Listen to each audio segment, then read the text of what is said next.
Even families with 3 million, 5 million, or more often lose 30 to 40% of their legacy, not to market swings, but to simple estate planning mistakes. And what's the most surprising? Almost all of it is preventable. Today, I'll walk you through the 10 most expensive estate planning mistakes and exactly how to fix them, so your wealth doesn't disappear into taxes, courtrooms, or family conflict. Let's dive in. Mistake number 1, overlooking the survivor's roadmap. Let's ask something important. If you were to pass away tonight, would your spouse know exactly where every account is held, who to call first, and how to access the funds they need immediately? Consider this common scenario. A widow has a beautifully organized estate plan with a trust, will, and power of attorney documents. Everything looks perfect on paper. But when asked about her financial accounts, she doesn't know where they are held, how to access them, or who to contact. Her husband managed their finances for decades, and she was never involved in the details. Without a clear roadmap, it often takes months to locate and access all accounts, costing thousands in professional fees and causing enormous stress during an already difficult time. This is why the survivor's roadmap is absolutely essential. It's not a legal document, it's a practical guide that includes a complete inventory of all accounts with account numbers and contact information, a list of all insurance policies with claim procedures, password and access information for digital accounts, step-by-step instructions for immediate actions needed, and contact information for all professional advisors. If you haven't created this yet, make it your top priority this week. Your spouse shouldn't have to become a financial detective while grieving. If you are starting to wonder how your own plan stacks up and would like a second opinion, feel free to schedule an estate clarity meeting using the link below. Mistake number 2, treating life insurance as an afterthought. Here's a question that surprises many wealthy clients. If your estate is worth 3 million, why would you need life insurance? The answer is often different than what many people assume. Life insurance for affluent families isn't about replacing income. It's about creating immediate liquidity when your estate needs it most. Consider what happens when someone passes away. Estate taxes might be due within 9 months. Final expenses need immediate payment, and business interest may need to be equalized among heirs. Without readily available cash, a family might be forced to sell assets at the worst possible time, often at significant discounts. Take the case of a family with a 4.2 million estate who thought they were self-insured because of their wealth. But when the breadwinner passed, their assets were primarily in real estate and a private business. The children had to sell the business at a 30% discount just to pay estate taxes and expenses, losing nearly $800,000 in value that could have been preserved with the proper liquidity planning. The key is having your insurance reviewed regularly by an independent advisor, not just your insurance agent. Every 3 years, assess whether to keep existing policies untouched, optimize or exchange outdated policies, increase coverage for liquidity needs, or reduce coverage when risks have changed. Life insurance is one of the few tools that can create immediate tax-free liquidity exactly when your family needs it most. Mistake number 3, setting up trusts that handcuff your spouse. Imagine reaching for your wallet only to have someone say,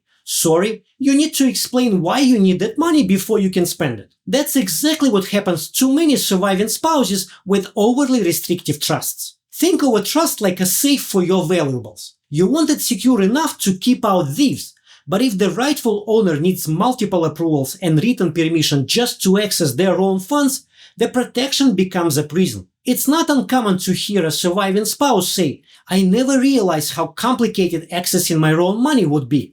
If your trust requires multiple approvals, limit withdrawals, or forces your spouse to rely on a trustee for daily expenses, it might be doing more harm than good. The solution? Design trusts with flexibility. Ensure your spouse has reasonable access to funds while still preserving wealth for future generations. And most importantly, make sure both of you fully understand how the trust works before it's needed. Don't just sign the documents, understand them. Mistake number 4. Choosing the wrong person to manage your estate. While flexible trust design is critical, equally important is choosing the right person or institution to carry out your wishes. This single decision might be the most underestimated aspect of estate planning, yet it can make or break everything you worked for. Choosing a trustee or executor isn't about picking your closest friend or oldest child by default. It's about selecting someone with the impartiality and long-term commitment to faithfully carry out your plan, potentially for decades. Managing a multi-million-dollar estate also requires expertise in taxes, investments, and legal compliance. A well-meaning relative might lack the experience, or worse, face conflicts of interest. In some cases, families have lost hundreds of thousands in preventable taxes and investment losses, far more than professional trustee fees would have cost. Corporate trustees offer professionalism and continuity, but not all are created equal. Interview multiple firms, ask about their experience with estates your size, and clarify fees up front. A strong trustee should act as a partner, not just an administrator. Mistake number 5, failing to plan for incapacity. Estate planning isn't just about what happens after death. It's also about what happens if you lose the ability to make decisions now. According to the Department of Health and Human Services, someone turning 65 today has nearly a 70% chance of needing some form of long-term care. Yet, most estate plans focus exclusively on post-death instructions, leaving many retirees with outdated or vague advance directives and their families stuck in limbo during a medical or financial crisis. The real challenge: many people in their 60s and 70s don't have younger, reliable individuals to name as decision makers. If your spouse is your only point of contact, what happens if they are also incapacitated? A complete incapacity plan should include updated, robust power of attorney documents reviewed every 3 to 5 years, healthcare directives that address specific scenarios and new medical technologies, a documented living arrangement plan with funding considerations, and digital asset access provisions for online accounts and information. In addition to that, consider naming a professional fiduciary or trust company as a backup. Some institutions specialize in managing affairs during incapacity, ensuring bills are paid and medical wishes are followed, even if family isn't available. Don't leave your family to navigate courts during a medical crisis. Plan ahead. Mistake number 6, skipping long-term care contingencies. Here's a number that should concern every affluent family. $127,750. That's the average annual cost of a private room in a nursing home, according to Genworth 2024 Cost of Care Survey. And that's just the average. In some areas, it's much higher. Even with substantial wealth, unplanned long-term care expenses can devastate an estate and dramatically change the lifestyle of the healthy spouse. For a couple with $4 million in assets, spending $250,000 or more on care for one spouse over several years significantly impacts what remains for the surviving spouse and heirs. Think of long-term care planning as insurance for your entire estate plan. Without it, it's like building an expensive home in a flood zone without flood insurance. One event can wash away everything you worked for to build. And the best time to plan for long-term care? It's before you need it. Consider hybrid policies combining life insurance with long-term care benefits. Asset-based plans that return premiums if care isn't needed. Life insurance policies with accelerated benefit riders. And specialized trust structures for Medicaid planning when appropriate. Work with an advisor who understands both estate planning and elder care to structure a plan that protects your wealth and dignity. Mistake number 7, never updating the plan. When was the last time you thoroughly reviewed your estate plan? Not just glanced at it, but had it professionally evaluated in light of current laws and your family's situation. If it's been more than 3 years, you're taking an unnecessary risk with everything you've built. An estate plan isn't a one-time task. Tax laws change, family dynamics shift, investments grow or shrink. A plan created 10 or 20 years ago might now be inefficient or even harmful. Schedule a review every 3 years or after major life events like a grandchild's birth,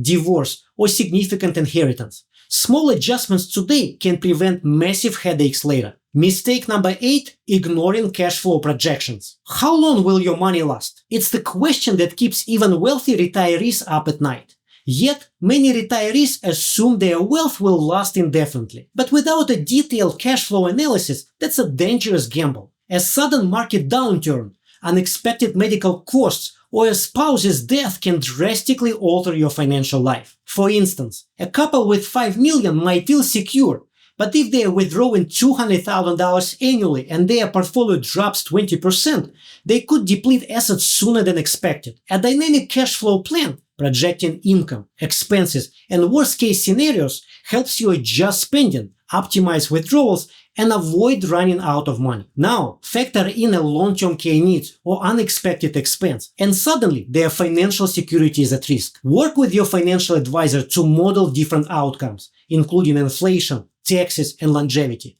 This isn't just about numbers, it's about peace of mind. Mistake number 9. Overlooking charitable giving strategies. If you plan to leave a legacy to charity, don't just write a check in your will. Poorly structured donations can trigger unnecessary taxes or deprive heirs of assets they expected. Think of charitable planning like choosing between a regular garden hose and a sophisticated irrigation system. Both deliver water to plants, but the irrigation system does it more efficiently with less waste and better results. Strategic charitable giving can create win-win-win scenarios for you, your heirs, and your chosen causes. Consider these powerful options. Donor-advised funds that let you donate appreciated assets like stocks tax-free, then distribute gifts over time. Charitable remainder trusts provide income to heirs first, then donate the remainder to charity. Qualified charitable distributions from IRAs can satisfy required minimum distributions while reducing taxable income. And life insurance can replace wealth given to charity, ensuring heirs are not shortchanged. A strategic giving plan aligns your philanthropy with your estate goals without surprises. Mistake number 10. Ignoring family dynamics in inheritance plans. Here's an uncomfortable truth no one tells you. Equal inheritance often creates unequal outcomes. Even in the closest families, inheritance can create conflicts that last generations if not handled thoughtfully.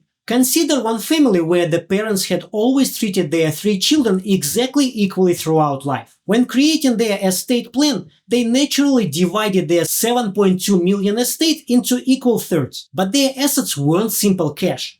They included a family business one child had helped build for 15 years, a vacation home 2 children loved, but the third never used, investment accounts with varying tax consequences. After the parents passed, the equal division created deep resentment. The child who had built the business felt entitled to more of it. The child who never used the vacation home felt forced into a joint ownership arrangement that created ongoing conflict. What seemed fair on paper created years of family tension. True fairness in estate planning isn't always about equal division. It's about equitable treatment that acknowledges each heir's unique situation. For business interests, consider buy-sell agreements or life insurance to equalize inheritances. For blended families, clearly document intentions for children and stepchildren. For heirs with different financial capabilities, consider staggered distributions or trusts with incentives. And for family properties, create clear usage and exit provisions. Most importantly, communicate your thinking while you can.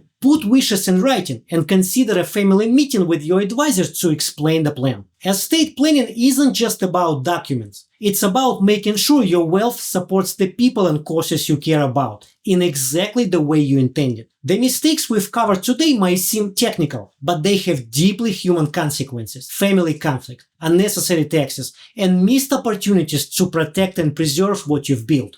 The good news? All of these mistakes are completely avoidable with the right structure and proactive planning. Start by reviewing your current plan with your professional team, your financial advisor, estate attorney, and insurance expert. Your legacy is too important to leave to chance. And speaking of structure, there is one estate planning tool that gives your heirs more flexibility, control, and long-term protection. Yet, it's rarely talked about: the power of appointment. In this video, I break down what it is, how it works, and why this often overlooked clause could be the key to making your estate plan more dynamic and effective. Make sure to check it out. Thank you for watching. And remember, the greatest gift you can give your family isn't just your wealth, but the careful planning that preserves it.